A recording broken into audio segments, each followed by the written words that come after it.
आणि अब्दुल सत्तार सुद्धा होते आणि त्यांनी सगळ्या प्रश्नानंतर त्यांनी हसले ते प्रश्न. मला याच्याबद्दल माहिती नाही, पण हे ट्रिपल इंजिनचा खोक्याचं सरकार आहे असं तुमच्याच चॅनलवर जेव्हा हे सरकार आलं तेव्हा त्याच्याबद्दल चर्चा झाली. त्याच्यामुळे अशा काही घटना होत असतील तर केंद्र सरकार ना खाऊंगा ना खाने दूंगा आणि भ्रष्टाचार मुक्त भारत हे जे भारतीय जनता पक्षाने सांगितलं होतं, मला वाटतं हसण्याच्या ऐवजी जर मला वाटतं देवेंद्रजी त्या 105 आमदार, सगळ्यात मोठा पक्ष कुठला आहे तर भारतीय जनता पक्ष, तर भारतीय जनता पक्षाने भ्रष्टाचार मुक्त महाराष्ट्र आणि भारत करायचा शब्द देशाला दिला होता, राज्याला दिला होता, नागरिकांना दिला होता. तर मला असं वाटतं ह्याची नोंद मी विनंती करीन देवेंद्रजींना की त्यांनी हा प्रश्न अतिशय गांभीर्याने घेतला पाहिजे. ताई, काँग्रेसचे नेते मिलिंद देवरा हे आज एकनाथ शिंदे गटात म्हणजे शिवसेनेत जात आहेत आणि विकासाच्या मार्गावर मला जायचं आहे म्हणून मी त्या पक्षात जातो असं म्हणताना दिसत आहेत. पण पुन्हा एकदा शिवसेनेला फोडण्याचं राजकारण ते फोडतात असं हे क्लिअर दिसतं. पुन्हा एकदा त्यांनी काँग्रेसचा एक मोठा नेता फोडला असं वाटतंय का? ताई, खरं तर आपण जर बघितलं तर एक विश्वासू नेते म्हणजे एक मोठा नेता आहे आणि जेव्हा तुम्ही मित्रपक्ष म्हणून काम करता, एवढे मोठे नेते जर काँग्रेसला सोडून जात असतील तर म्हणजे खरंच तुम्ही सरेंडर झालात पहिलेच असंच म्हणायचं का? त्याचा काय संबंध? तो प्रत्येकाचा वैयक्तिक प्रश्न असतो ना. अनेक वेळा तिकीटं कापली जातात, आपली विचारधारा सोडायची का नाही हा आपला विषय असतो ना. आणि माझं असं मत आहे की मिलिंद देवरा सोडून गेले कारण का मित्रपक्षामध्ये ती सीट शिवसेनेला गेली. त्याच्यामुळे आणि कदाचित असंही असू शकतं की जे आत्ता ज्या आघाडीत ते गेलेत त्यांच्याकडे दुसरा कॅन्डिडेटही नव्हता याचा अर्थ, म्हणून तर त्यांनी इम्पोर्ट केला ना कॅन्डिडेट. पण एवढे वर्ष कट्टरपणे ते काँग्रेसमध्ये राहिले, सगळं केलं. कुठंतरी जेव्हा तुम्ही इंडिया आघाडी म्हणून येता, असे लोक जर जात असतील काँग्रेसला सोडून, जे कट्टर काँग्रेसी आहे, तर याचा फटका साहजिकच सगळ्यांना म्हणजे अख्ख्या राज्यात म्हणजे जे काही निवडणुका समोर जाणार आहात त्याला बसणारच आहे. मला नाही वाटत अजिबात. मुंबईत सर्वे बघा ना. पण जर ते प्लसमध्ये येत असतील ते तुम्ही बघा ना, सर्वे तर विचारा. मी मुंबईत राहते, माझे अनेक, मला नाही माहिती, तुम्ही माहिती काढा ना. मी मुंबईत राहिलेले, ते माझा नवरा मुलं मुंबईत राहतात, ते अनेक वर्ष लोकप्रतिनिधी राहिलेले आहेत.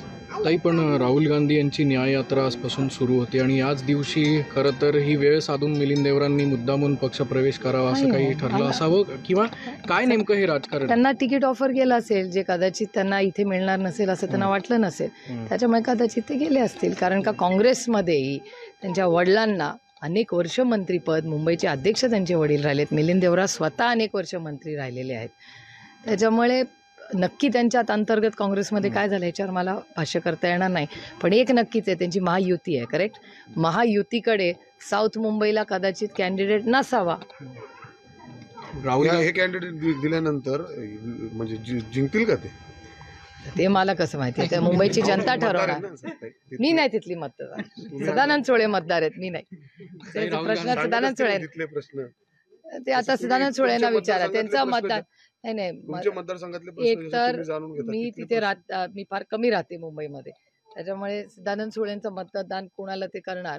मागच्या वेळेस त्यांनी केलं होतं मिलिंद देवरांना, म्हणजे पंजाला मतदान केलं होतं, यावेळेस कोणाला करणार मला नाही माहिती. राहुल गांधींची न्याययात्रा आजपासून सुरू होते, याचा इम्पॅक्ट येणाऱ्या लोकसभेच्या निवडणुकीला काँग्रेसला फायदा होऊ शकतो का? अर्थातच कुठल्याही यात्रेचा हा फायदा किंवा तोट्यासाठी करत नसते, ते आपल्या वैचारिक भूमिका मांडण्यासाठी होतं. आणि देशात आज इतकं जे वातावरण मला अनेक भागांमध्ये दिसतं ते द्वेषाचं, फोडाफोडीचं, म्हणजे ice, income tax, CBI, ED, पक्ष फोडा, घरं फोडा, ह्याच्यातच दिसतंय.